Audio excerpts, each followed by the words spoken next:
Hey, what's going on, guys? Thank you all for tuning in to my third episode of Project Renaissance Man. Um, Tonight's topic is going to be on shaping our environment. I'm going to start by saying that we all are aware of the fact that a lot of circumstances that we face in our lives are unpredictable, they're unfortunate, and a lot of times they're devastating.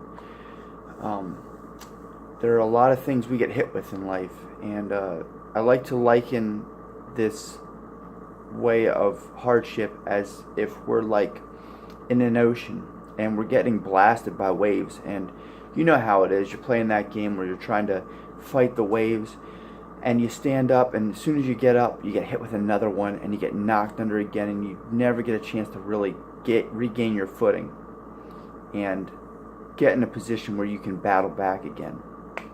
So that's the way life is sometimes. Sometimes the waves are just relentless and very strong. But that's not to say that we are powerless. There are things we can do, and I'm going to share with you guys tonight a few pointers that I think are going to help with, if not, giving you a weapon to combat the waves, at least giving you a mindset to start with. So the very first thing I like to mention is, being a giant slayer. And when I talk about being a giant slayer, I'm basically talking about, in a nutshell, something my mom always brought up to me. It's pick your battles, and you guys have probably heard that saying before, but she was definitely the first person who had introduced me to it and explained to me what that meant. And of course, it's pretty self-explanatory, but a lot of us don't practice it. And I used to be one of those people that didn't practice it myself. I would, for example, I'm going to use an example here. I'd go into like a convenience store or something, and somebody that was walking in front of me would leave the door fall right onto my face, and it pissed me off. And I'd take that home with me, and I'd dwell on it, and it would ruin my whole day. So that's somebody who's not being a giant slayer. If you're a giant slayer, you're going after the big problems, the ones that are like possible, they're capable of creating life-altering circumstances if you don't do something about them, and not in a good way. So, that's what it's all. That's what being a giant slayer is all about. Going after the big shit, the bigger problems in the world, giving your energy to those things because they definitely take priority. And as far as being the giant slayer goes, I would actually, recommend, like, if you're that type of person that's getting fired up at the small things, all right? I had to practice this. I had to start to shrug those things off. I'd handle it right then and there. So if I'm walking behind somebody now and they leave the door fall in my face, I'd end up saying something. Just to get it out there. It's an expression, and it relieves you almost instantly because you're doing something about it. You're taking control. And it doesn't have to escalate into a physical confrontation, but just speak your mind and let the person know that you're pissed at what they did. Don't be afraid to do that. But then leave it go. You just have to say one thing and then just let it go and move on. You did what you wanted to do. Like giant slaying, if you're into that, then what you're going to do is you're going to focus more on, like, if a friend has a problem with depression and they're in a slump and they're having a hard time getting out of it, you're going to put that energy towards helping them get out of that. Or a friend who's sick and maybe they need you to run to the store for them. They're the big problems. They're the giants that you want to be slaying, not somebody dropping a door on you at a convenience store or somebody, being a little rude in public. You don't have to, commit so much focus and energy on that type of shit. The next pointer I want to share with you guys is to cut out anybody that's a dead weight or a hindrance to you and your progress. You have goals, you're trying to be the best version of yourself. So it's going to definitely afford you a much smoother route to getting there if you cut these people out of your life. And this goes for anybody, fair weather friends, people who aren't good for you in a relationship, like a companionship relationship. And I'm going to use an example here as well.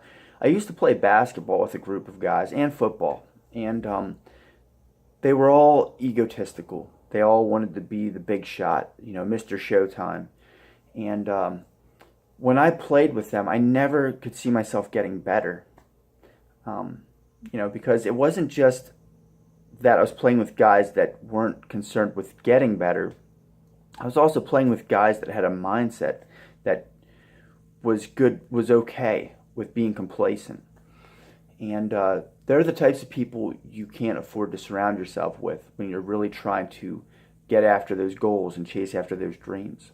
They're dream killers. So what happened is I ended up eventually, years down the road, probably a decade later, thankfully enough, there was a split between those guys and myself well before 10 years. But 10 years later, that's when I started to I formed a new squad, and we built a new group of guys that were selfless, had the mentality of getting better and challenging each other to get better. And they weren't egotistical. They had fun, but they were competitive and they were still good, which was a great combination. Because in sports, sometimes you get the guys that just want to play, but they're not the most skilled and they're not super competitive. Or you'll get guys that are like really competitive, but they're total dickheads. So it's kind of nice to have a blend, and we were definitely fortunate to have that. But no, I saw myself get better skill-wise, and even my mentality changed. So you definitely want to surround yourself with those types of people, like-minded for sure. And then the last pointer I have for you guys is be sure to commit to activities of betterment. Some people, they try to take these loopholes, these so-called easy way outs, and these do not develop you whatsoever. But people just rely on them because they don't want to work on themselves. They're too fucking lazy. So what they end up doing is they just work a 9 to 5, and they're just working hoping that they can buy all these things up and surround themselves with material things to try to impress people. Well, the problem with that is people aren't impressed with you per se. They like your car. They want to fucking ride in your car. Or they like your house. They want you to host parties that they can come over to. So they're not really looking at you. They're not impressed with you. There's nothing that you possess that impresses them. It's what you have that impresses them. So that's why it's so important to build yourself. Because you can be living in shambles, among shambles, and not have shit, but be developed. You can have a lot more than that person at the top. That's got a 3-piece suit on, a blazer, fucking cufflinks, and he's driving an Audi or something. You can be that dude, but I've met several of those guys, and they're some of the most fragile individuals because they don't feel comfortable in their own skin. They feel like they got to impress, through a superficial approach. So that's why it's one of the reasons it's so important to better who you are. That's not really bettering yourself. It's just putting on a facade. It's building a facade. Bettering yourself is, developing your intellect, becoming smarter, working out and staying fit, healthy, taking care of yourself, being better socially. A lot of people are hurting in that area.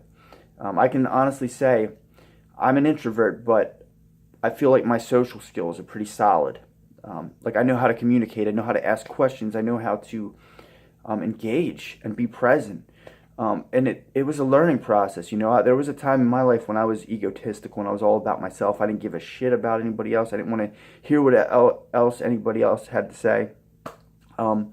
But those times were, when I was in high school and stuff. So I've come a long way. And but my point is, it can be done, and for your betterment, it should be done. You should definitely work on those things, the internal things.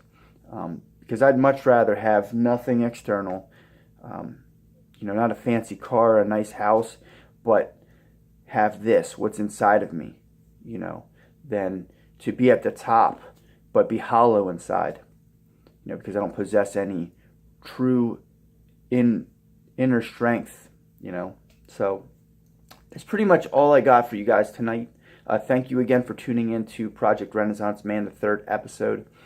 And if you like this video and you feel that it has benefited you, please do me a favor and give me a like, subscribe, and hit that notification bell. Until next time, and I will see you guys on Wednesday. Peace.